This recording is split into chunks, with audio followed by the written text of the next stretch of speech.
My wife Michelle, 32F, and I, 34M, have been married for 12 years. We have a 10-year-old daughter, Lily, who is literally the light of my life. I thought Michelle felt the same way, but apparently I was wrong about everything. Yesterday, I came home from work to find Lily sitting on the front steps, crying with 2 suitcases and a bunch of garbage bags full of her stuff. At first, I thought we were going on a surprise trip or something, but Lily just kept saying, "Mommy told me to wait outside for Daddy." I went inside, and Michelle was sitting at the kitchen table with this weird calm look on her face. She said we needed to talk, and that she had made a decision about her family. Michelle told me she was done being a mother. Just like that. She said she never wanted kids in the first place, and only had Lily because I pressured her into it. She said she has spent 10 years pretending to be happy, and she can't do it anymore. I was so confused I could barely process what she was saying. Michelle was always a decent mom. Not perfect, but she did the basic stuff. Went to most of Lily's school events. Helped with homework when she felt like it. Tucked her in most nights. But thinking back, she always seemed kind of distant, like she was going through the motions. Then Michelle said the part that made me feel like I was going to throw up. She said she already talked to a lawyer, and she wants a divorce. But she doesn't want any custody of Lily at all. She wants to sign away all her parental rights and never see Lily again. I asked her what the hell she was talking about, and she said she had met someone at work. His name is Derek, and he doesn't want kids. Michelle said she realized she could have a fresh start and be happy for the first time in years. She said I could choose between keeping Lily and letting her go start her new life, or we could put Lily up for adoption and try to work on our marriage. But she was not going to be a mother anymore, no matter what I decided. I lost it, started screaming at her, asking how she could abandon her own child. Michelle just sat there calm as anything and said Lily would be better off with me as a single dad than with a mother who resented her. Michelle said she was moving in with Derek tonight and would be back tomorrow for the rest of her things. She said I had 24 hours to decide if I wanted to try to save our marriage or if I was choosing Lily over her. I asked her how she could make me choose between my wife and my daughter. She said life is about choices, and she had already made hers. Now it was my turn to. After Michelle left, I had to explain to Lily why Mommy packed all her stuff and why she was crying. Lily asked if she did something wrong, and if that's why Mommy doesn't want her anymore. I held her while she cried and told her this wasn't her fault, but I don't think she believed me. I called my sister, and she came over to help me get Lily settled back in her room. My sister said Michelle had been acting weird when she saw her last week, but she never imagined anything like this. Lily barely ate dinner and kept asking when Mommy was coming home. I told her Mommy needed some time to think about grown-up things, but inside I was panicking about what to tell her. I stayed up all night trying to figure out what to do. Part of me kept thinking maybe Michelle was having some kind of breakdown and would come to her senses. But the more I thought about it, the more I realized she seemed completely rational and determined. Michelle came back this morning while Lily was at school, like she promised. She asked if I had made my decision, and I told her there was no decision to make. Lily is my daughter, and I would never abandon her for anyone.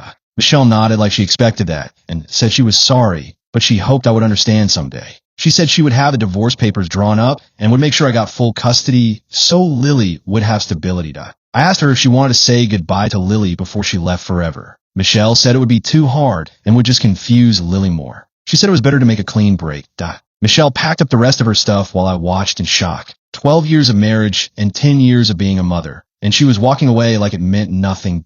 Before she left, Michelle said she knew I thought she was a monster, but she was doing what was best for everyone. She said Lily deserved a parent who actually wanted her, and that wasn't Michelle anymore. I asked her what I was supposed to tell Lily about why her mother left. Michelle said to tell her whatever would hurt least, and then she was gone. Lily gets home from school in an hour, and I have no idea what to say to her. How do you explain to a 10-year-old that her mother chose a new boyfriend over her? How do you tell a child that their mom just decided she didn't want to be a mom anymore? I keep thinking this has to be some kind of nightmare, and I'm going to wake up. But Michelle's stuff is gone. The divorce papers are real, and I have to figure out how to help Lily through this. My family is rallying around us, but everyone is in shock. No one saw this coming. Michelle seemed like a decent mother right up until yesterday. I feel like I failed Lily somehow. Like I should have seen the signs that her mother was unhappy. But I genuinely thought Michelle loved being a mom, or at least tolerated it. I'm scared about being a single father, but there's no way I would ever choose anyone over Lily. She didn't ask to be born, and she deserves parents who want her. I just don't understand how someone can walk away from their own child like Lily is nothing. How do you stop loving your kid? How do you choose a new relationship over the daughter you raised for 10 years? Has anyone else been through something like this? How do I help Lily understand that this isn't her fault? How do I explain that Mommy isn't coming back? Update. 1 week later. Thank you to everyone who commented and messaged me. I wasn't expecting so many responses, but it helped to know I'm not alone in this. The past week has been absolute hell. Lily keeps asking when mommy is coming home, and I finally had to tell her the truth in the most gentle way I could. I told Lily that mommy was going through some grown-up problems and had decided she needed to live somewhere else permanently. Lily asked if we could visit her, and I said mommy needed space to figure things out. Lily started crying and asking if she was bad and if that's why mommy left. I held her and told her over and over that this had nothing to do with her and that mommy leaving was about mommy's problems, not about Lily. But I can tell Lily blames herself. She keeps saying maybe if she was better at cleaning her room or didn't argue about bedtime, mommy would come back. It's breaking my heart. My sister has been staying with us to help with Lily while I figure out work arrangements. My boss has been understanding about me needing time off, but I can't take much more without it affecting my job. The worst part is Lily keeps asking to call mommy. I tried calling Michelle yesterday to ask if she would at least talk to Lily on the phone, but Michelle's number goes straight to voicemail, and she hasn't called back. I drove by Michelle's work today, and her coworkers said she quit last week. Apparently, she and this Derek guy moved to another state. She didn't even tell them where she was going. Lily's teacher called because Lily has been having meltdowns at school and not paying attention in class. I had to explain the situation, and the teacher was shocked. She said Michelle always seemed involved and caring at school events. I made an appointment with a child therapist for Lily. The therapist said what Michelle did is called parental abandonment, and it's unfortunately more common than people think. The therapist said I need to be honest with Lily about the situation in age-appropriate ways. She can't spend months waiting for mommy to come home when mommy isn't coming back. So yesterday, I sat Lily down and told her that mommy had decided she didn't want to be married to daddy anymore and that she had moved far away. I said sometimes adults make decisions that hurt people they love, but it doesn't mean Lily did anything wrong. Lily asked if she would ever see mommy again, and I said I didn't know, but that daddy would always be here no matter what. Lily asked if I was going to leave too, and I promised her I would never, ever leave her. Lily cried for a long time, but then she got really quiet and asked if we could watch a movie. We spent the evening on the couch, and Lily seemed exhausted, but a little better. My lawyer says Michelle is following through on signing away her parental rights. Apparently, she already filed the paperwork and wants to get it finalized as quickly as possible. Part of me is relieved because it means Lily will have stability and I won't have to worry about Michelle changing her mind and disrupting Lily's life again. But part of me is horrified that someone could abandon their child so easily. Lily has been having nightmares and wetting the bed, which she hasn't done since she was little. The therapist says this is normal regression after trauma, but it's hard to watch. I keep wondering if I should have seen this coming. Were there signs I missed? Was Michelle pretending to be happy this whole time? How do you live with someone for 12 years and not know they don't want the life you built together? Anyway, thanks again for all the support. Lily and I are going to be okay. We have each other, and that's what matters most. Update 2. 3 weeks later, things have been really up and down, but wanted to update because some people asked. Lily had her first few therapy sessions, and it's been rough. She's angry one day, then sad the next, then acting like nothing happened. The therapist says this is normal. Kids process trauma differently than adults.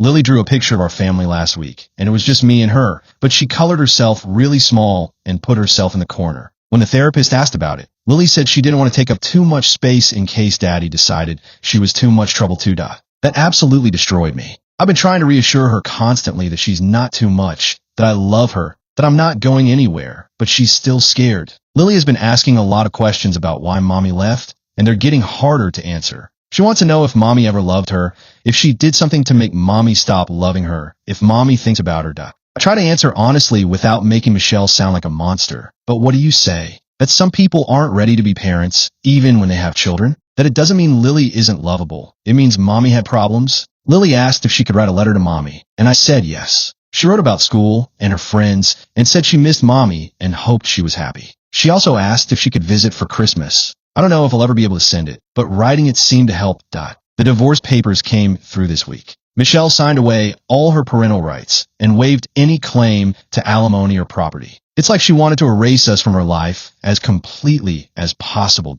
I feel weird about it. On one hand, I'm relieved that Lily and I can move forward without worrying about Michelle causing more disruption. On the other hand, it's surreal that someone can just legally abandon their child like that.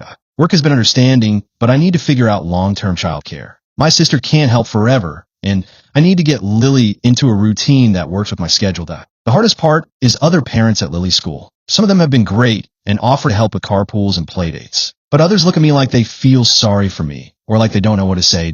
One mom asked if Michelle was sick, and when I said no, she just chose to leave. This woman looked at me like I was lying. I guess some people can't understand how a mother could voluntarily walk away from her child. Lily had a rough day yesterday. She came home from school and just started screaming that she hated everyone and wanted mommy to come back. Then she ran to her room and slammed the door. I gave her some space and then went to check on her. She was hiding under her bed, crying. She said she was embarrassed because other kids were asking where her mommy was and she didn't know what to say. We talked about different ways she could answer those questions, and I told her it was okay to just say mommy doesn't live with us anymore. She doesn't owe anyone a detailed explanation. Lily asked if she was the only kid whose mommy left, and I told her no, that unfortunately some parents make a choice to leave. She asked if those other kids were okay, and I said yes, they learned to be okay with time. I think Lily and I are slowly figuring out our new normal, but it's definitely not the smooth process I thought it would be. Some days are better than others, and I'm learning to take it one day at a time. Update 3, 2 months later. Wanted to share an update because we had a breakthrough moment this week. Lily had a project at school where she had to write about her family. I was really worried about how she would handle it, but she wrote about me and her grandparents and aunts and uncles. She included our dog Max and even her goldfish. When I asked her about not including Michelle, Lily said, "She's not part of our family anymore, Daddy. Family are the people who stay." I was so proud of her, but also heartbroken that a 10-year-old had to learn that lesson. The therapist says Lily is making good progress, but she still has setbacks. Last week, she found an old photo of the three of us and had a complete meltdown. She said she missed having a mommy, even though she didn't miss the actual mommy who left her. I told Lily it was okay to feel sad about not having a mom while also being happy with our life now. The therapist said Lily is learning to hold complicated feelings, which is actually pretty mature. We got into a routine that works for us. I drop Lily off at before school care, and my neighbor picks her up after school until I get home from work. Lily helps me with cooking and cleaning, and she seems to like feeling useful. But I'll be honest, I'm exhausted. Being a single parent is harder than I expected. There are days when I feel like I'm barely keeping my head above water, and I worry I'm not giving Lily everything she needs. Lily made a new friend at school whose parents are divorced and whose mom moved away. Lily told me her friend understands what it's like to have a parent who isn't around, and that it helps to have someone who doesn't think her situation is weird. I joined a single parents group, and it's been helpful to talk to other people who are raising kids alone. Some of them have been through similar situations with partners who abandoned their families. One dad told me his ex-wife left when their daughter was 7, and now 3 years later his daughter is doing well, but still asks about her mom sometimes. He said it never fully goes away, but it gets easier to manage. I think he's right. Lily is getting stronger and more confident, but she still has moments where the abandonment hits her hard. I'm learning to recognize the signs and help her through them. We're planning a summer trip to visit my brother who lives near the mountains. Lily is excited about hiking and camping, and she said this will be our first real vacation as just the two of us. I feel like Lily and I have gotten closer through this experience. She talks to me about things she might not have before, and she trusts me to take care of her. We're building something good together. I still think about Michelle sometimes and wonder if she ever regrets her decision. But mostly I focus on moving forward and giving Lily the best life I can. Update 4. 6 months later, final update because I think we found our footing and want to share how things turn out. Lily is doing much better. She still has hard days, but they're less frequent and she bounces back faster. Her teacher says she's more focused in class and has made several new friends. We went on our mountain vacation last month and Lily had a great time. She learned to fish, and we went hiking every day. She said it was fun that we could make our own schedule and didn't have to worry about anyone else's preferences. I realized that Michelle's need to control everything was affecting Lily more than I knew. Not that Michelle was abusive, but she was very rigid about schedules and rules. Lily is more relaxed now and able to be herself.